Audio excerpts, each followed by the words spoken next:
Hi, my name is Taylor Bradley. I'm a senior HR business partner based in Washington, D.C. And today I'm going to talk to you about Disney HR business partners. This project included pulling the career experience for 100 HR business partners that are currently working at Disney.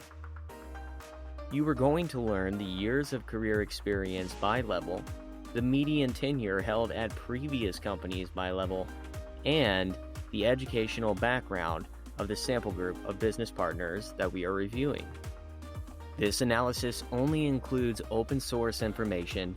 It is a small data set, so I caution that the sample may not be representative of the entire population, and I did this for fun, so sit back and enjoy. There are 3 categories of experience in this analysis: general professional experience, general HR experience, and HRBP specific experience. Here is the breakdown. General professional experience is cumulative and represents all of the full-time professional experience that you would have listed on your resume.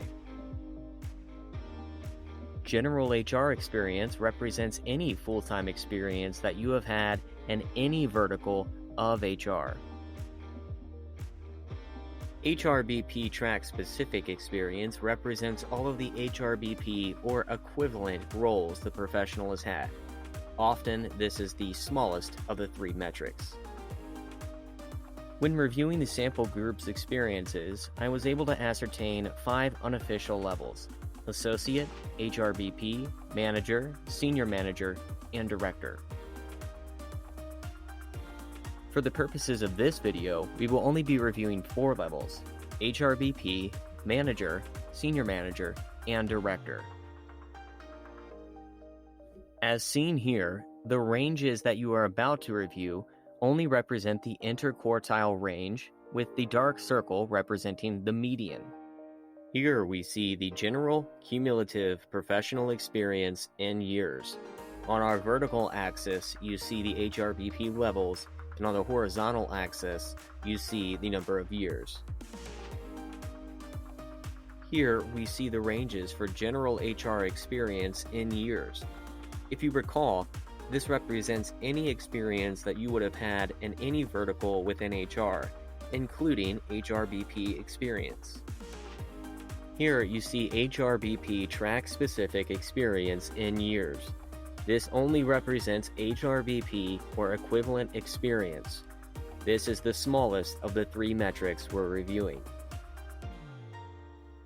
To paint a complete picture for you, I've now pulled together all 3 categories of experience we reviewed into one chart. Here you can see the distribution of each type of experience by each level. This graph represents the percentage of HRBPs that were either hired or promoted into their existing role while working for Disney. The director level role has a staggering 86% internal hiring rate. Knowing that Disney hires a majority of their director HRBPs from within their own ranks, this may help explain why the director level role has such a wide spread compared to the other levels on this chart. The median for career experience is the highest in the director role. This could mean that Disney values a strong combination of HR and non-HR business experience when selecting their directors. Now we're going to review the median tenure for all of the jobs held previously by our sample group prior to their time at Disney. Here is your opportunity to guess. What is the median tenure at a company for each one of these levels? You have about 5 seconds to come up with your guess. Alright, here are the answers. These represent the median tenures at a company by level for our sample group at previous companies.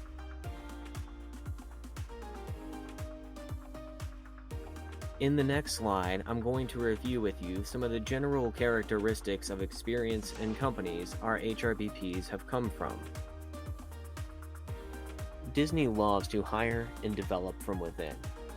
Outside of that, Disney hires from large conglomerates, often in financial or defense sectors. these candidates do have limited career exposure to SaaS companies.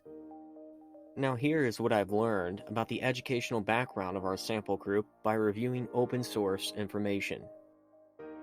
Out of our sample group of 100, 86 have undergraduate degrees, 41 have graduate degrees, 16 of those have MBAs, and 1 has a PhD.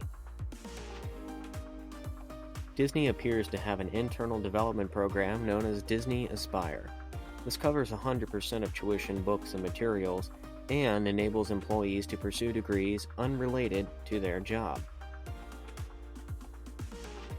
I mentioned Disney Aspire because the schools that our sample group went to had a median tuition of about $18,000. So having a program like this may offset these costs for these employees.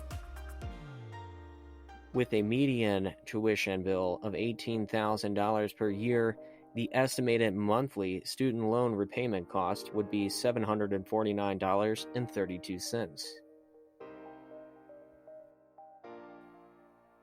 When limited to open source information, I can only draw inference on what the data could mean. This was just for fun, and I hope it inspires you to go to your own company and run some data analysis similar to this. Often, when reviewing data with the executives and managers that I support, I encourage them to think about questions that we can explore from the data, and not to draw immediate conclusions. I would encourage you to do the same. When hiring, I often encourage managers to think in distributions and not minimums. As you saw today, there is a wide spectrum of years of experience by level, so don't get hung up on one number. If you enjoyed my talk today, you may also like my talk from Disrupt HR about the Medics method. The link is in the description below. If you have ideas or would like to chat, feel free to connect with me on LinkedIn or visit my website er2hr.com. The links are in the description below. Thank you for watching my video today.